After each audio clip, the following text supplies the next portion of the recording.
The Red Hook Central School District, getting to know. That's what's on tap today.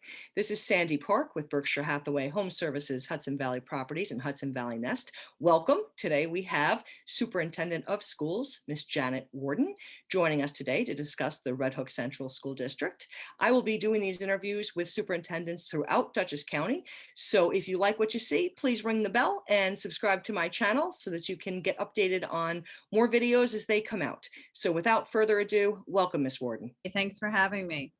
Absolutely. Let's actually start out with, these videos are really, they're geared toward locals who are changing school districts, as well as people that are coming from out of town.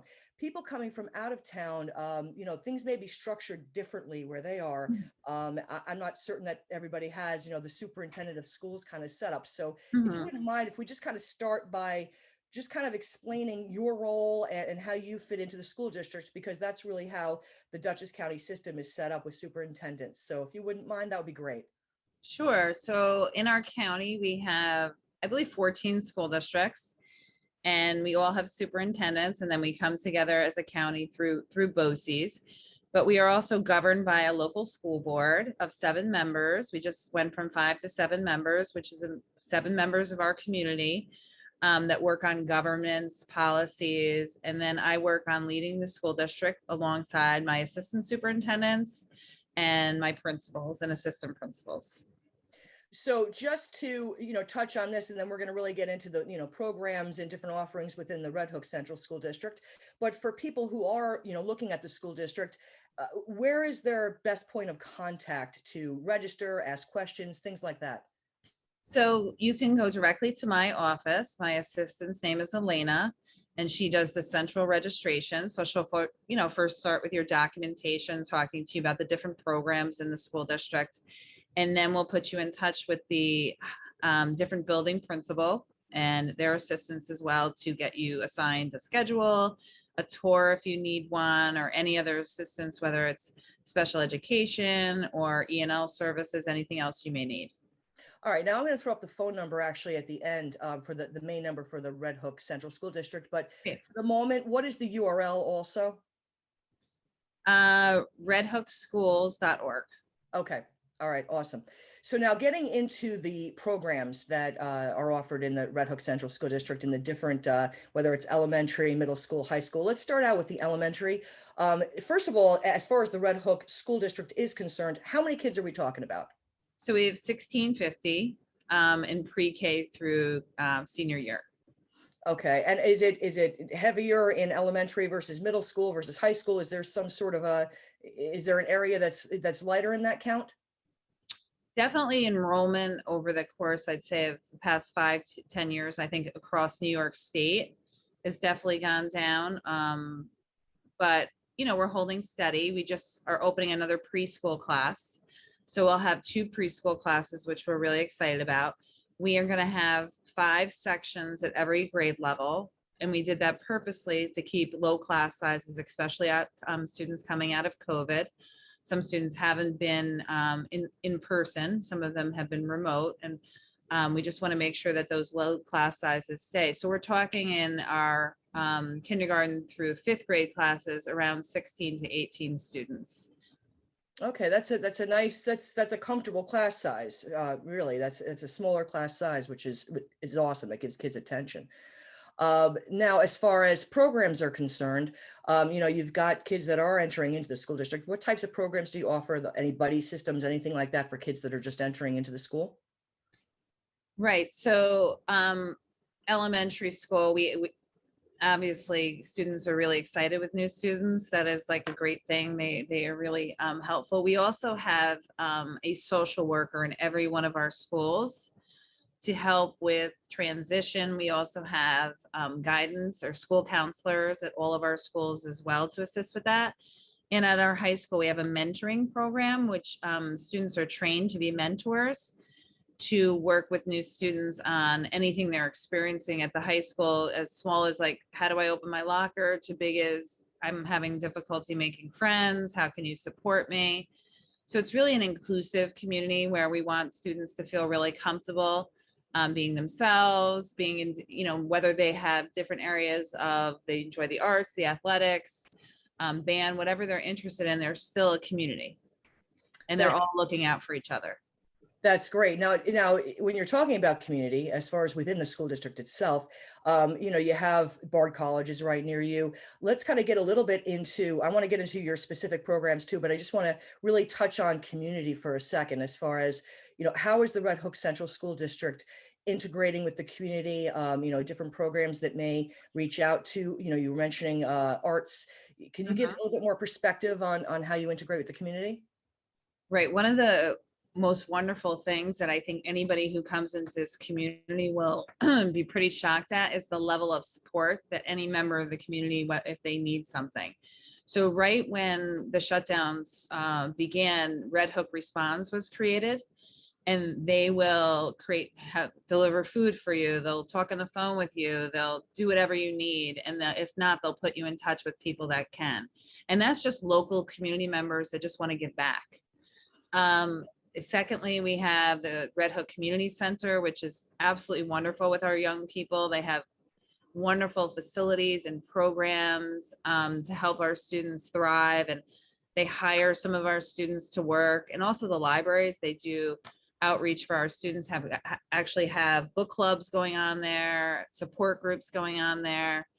And I just came from the Red Hook Library. They have one of our exhibits that happened in our class. They have an art gallery throughout the entire library. So we work really collaboratively with them and are open to their support. And again, like you stated before, Bard College is very close to us. So we have, they also have a teaching program.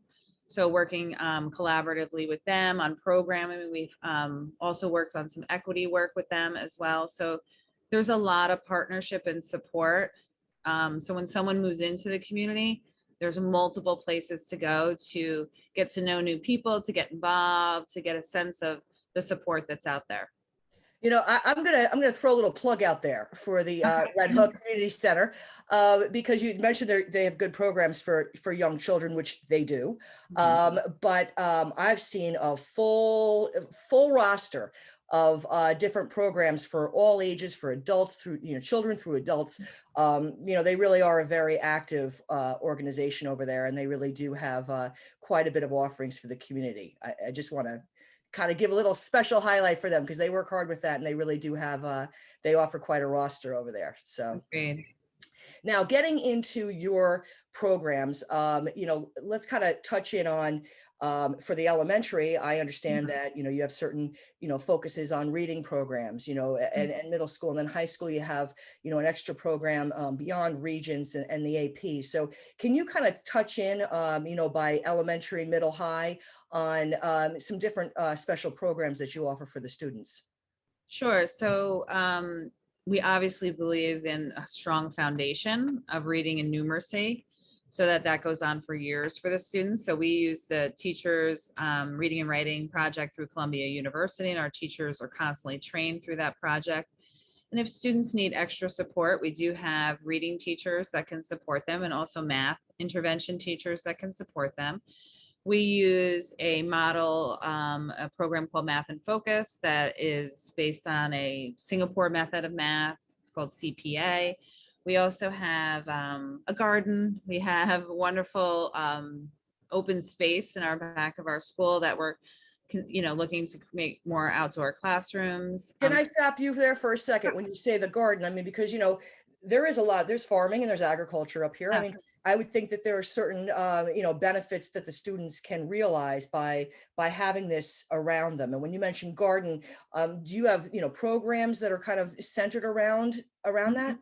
Yes, we have a garden teacher that works with our students in the elementary school, just about sustainability, where our food comes from. I think sometimes people forget that it's not just the grocery store, but we are surrounded by a beautiful farm. So we are expanding an agricultural program through our high school as well, to see how that can lead to maybe some people locally in the workforce, working collaboratively with some of the local farms to do this. So we're expanding that as well. So there's a vast array of programs for our students. Our middle school is obviously a really important time that we support students a lot with their adolescence and social emotional well-being during that time. with really like a lot of rigorous choice and student voice in that building as well. And when our students enter the high school, we have a lot of pathways that students can choose from. We have inclusive classrooms, we have self-contained classrooms if students need extra support. We have AP classes, honors classes, and we are an IB school, where our students can either just take IB classes. People might be more familiar with AP classes, so they are rigorous classes that has a lot to do with critical thinking, problem solving. And in the IB program, if you seek to have a full diploma, students need to take in addition to their core classes, they need to take a class called Theory of Knowledge, write an essay, and also have service credits. So it's a really rigorous program. When students enter college, typically have the skill set to handle multiple courses and manage their time and really think deeply and critically about things they come in, content they come in contact with. Now, does that help them also as far as just admission into colleges to have Sure. the IB versus the AP? Does that help them at all in the admission process? Yes, I do think AP classes are also pretty rigorous for colleges to see. Colleges are different now. They're, some students who you would think would get into an Ivy League school now perhaps aren't, and kids that you wouldn't maybe think based on their grades. So colleges really want to see a well-rounded student. So that have the academics and are willing to push themselves. So that's what we want too. We want the class to be a little bit difficult, right? You want to grapple. Learning can be uncomfortable at times. So I think that's what we want to do, is push our students to seek, things, opportunities they might not have thought about before. We also are expanding our career in tech programs. We collaborate with BOCES where students can go down and get certificates for a lot of different things, such as nursing. But we're trying to extend that in-house, where we're looking at more programs through our technology department to look at maybe automotive. We also have Project Lead the Way, which is pre-engineering courses. So really just trying to design a school that thinks about all different pathways for students. Okay, that's great. Now, actually speaking about another pathway that we've been sort of touching on, I want to kind of bring out there. You've got an internationally known college right nearby. You're talking about colleges. I mean, Bard. Music, the arts. Can we hone in a little bit more on some of the things that ways that you integrate with Bard as far as the arts are concerned? Right. So obviously they have artists and musicians that come from all over the world to be supported there. So I think it's access.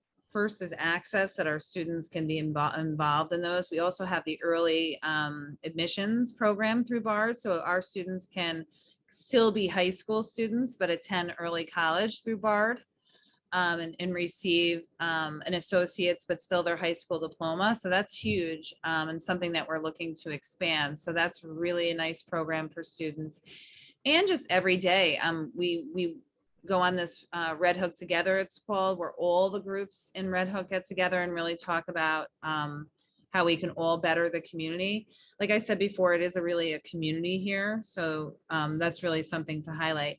And speaking of the arts, we just built a brand new auditorium that seats 700 students. Wow. Not just students, Okay. everybody, Right. 700 people. Auditorium. All right. Yeah, it's absolutely beautiful. It would look like you were going down to a theater in the city, and it's something that we're really proud of, and I think really has worked hard. So part of that is hiring a theater teacher, an additional theater teacher to work with students, and not only like the front of the house stuff that obviously occurs, all the performing arts, but also behind the scenes, the sound system, the lighting system, what really goes into that. So that's another pathway too. So kids are also learning about stage design, lighting, things like that. That's awesome. Yeah. That's awesome. Yeah. Now, another little thing with Bard that I understand that kind of works together with the Red Hook schools, the swimming pool. No? Yeah. So we're going to start a swim team this year. We have tons of sports that students can be involved with. And one of the things that we were missing is a swim team. So we're going to be starting that this year. And hopefully if all the restrictions are gone and we would be able to use their pool freely. So that's something that we're really excited about. So if you have a swimmer, that's what we There you do. go, swim team. Uh-huh. Are there any other programs or anything else that you'd like to touch on before we close?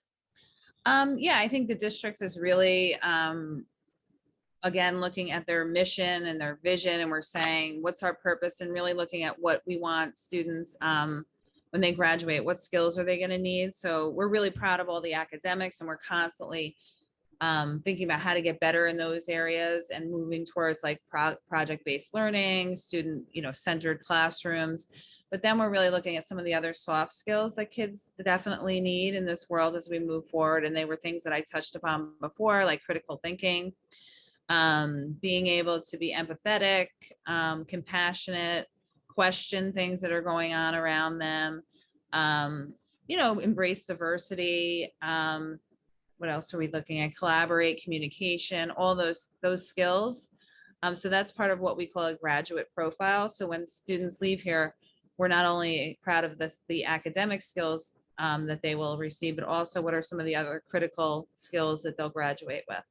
So that's a new push for us that we'll be working on a lot, and it's very exciting. All right, that's great. Well, thank you, Ms. Warden. Appreciate your time today and discussing the Red Hook Central School District. And for those of you who like this, ring the bell and subscribe to my channel, because I will have more district superintendent interviews coming in, and you can go onto my website to see them at www.hudsonvalleynest.com. And hope you enjoyed. Thanks again, Ms. Warden. Thank you.